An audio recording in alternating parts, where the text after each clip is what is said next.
It started with me buying bikes, then fast forward, and now I'm looking for my next project.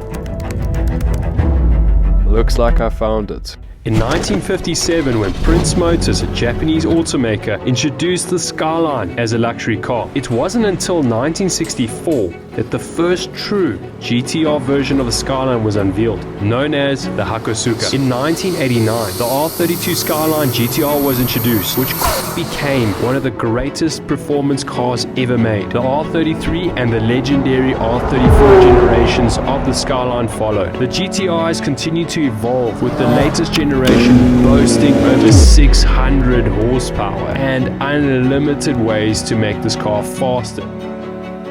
This car is a big deal to me, and this could be one of my most amazing opportunities to actually buy and modify one.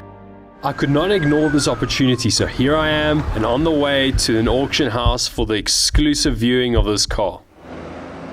It's a place where people like me can bid on our dream cars, but they're not exactly in good condition.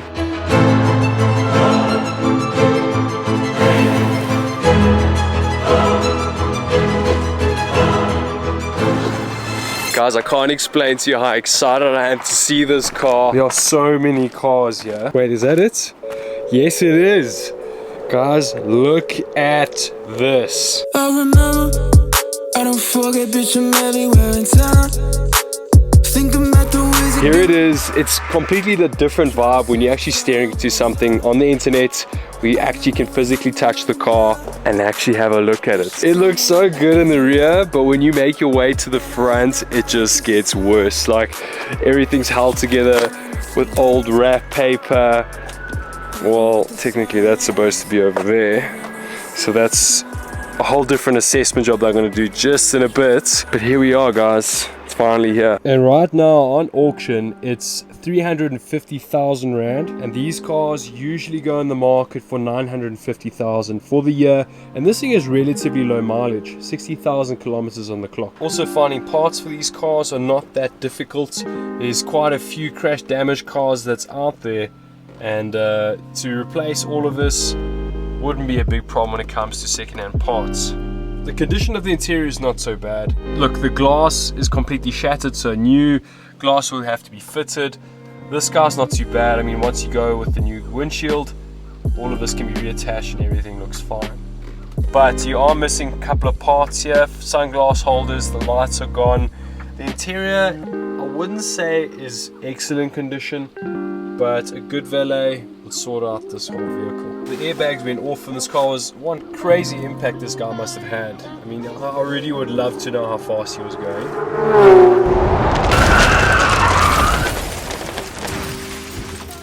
But usually with this, it's quite easy to replace. Now, going into further detail, the car actually had quite a lot of damage. It looked like the car actually spun out. So you have sidewall impact over here, going right into this whole section over here, but the tire seems fine. The rim has sustained a little bit of damage, and the rear bumper did clip out, but that's not a big deal. This is all fixable. This is quite simple stuff. Here in the business end, this is where it gets a bit challenging. So that intercooler that you saw in the interior of the car, which is sitting over there, got completely trashed, so that needs to be replaced. The new bumper, which is over here, this bumper is actually not too bad. You can see where the actual damage was sustained, but this bumper is completely a write-off. You can throw that away. We'll just have to replace it with a new one. But there are quite a few parts here and there that do need to be replaced. This over here is the main concern. The whole control arm has been completely ripped off. Suspension is completely missing. I have no idea where that is. So all this would need to be replaced. But the real good news is that the motor works and it starts. Okay. Now just to connect it, just to get the process up. So this is actually quite interesting. So we got a whole jumper cable here. That little box there kicks off the battery. And you'll see as that goes in, bang it in, 2 buttons in. It's got a display ready. There we go, and as you hear, the actual lock's unlocked. Now I'm going to get in quick, give her a run. Alright. Okay, so this is quite an interesting process. So the brakes are completely shot, so that's not going to work. Car is out of gear and park. Go into it. Light display not working. Try again. Okay, cool.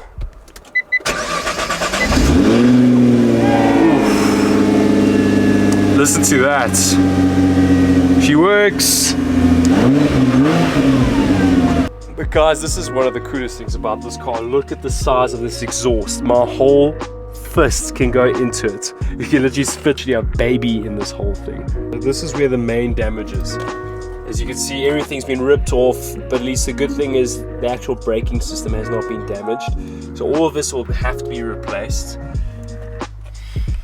It's looking all daunting at the moment, but it's not too bad. But what I've noticed, what is really concerning on my side is here, all these impact tears.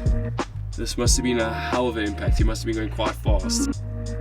As you can see, all those fracture marks, it's not looking too good over here. This whole section will need to be unbolted, but it's very doable. Everything can be unbolted and then reassembled. The car does look pretty bad initially, but as I went through the car, it wasn't really that bad. Guys, we are back at the office and we're going to try to bid our way into winning this GT-R. Fingers crossed. I guess we have to wait to the next episode to see if I win this car and we can start our journey on this thing. Please guys, support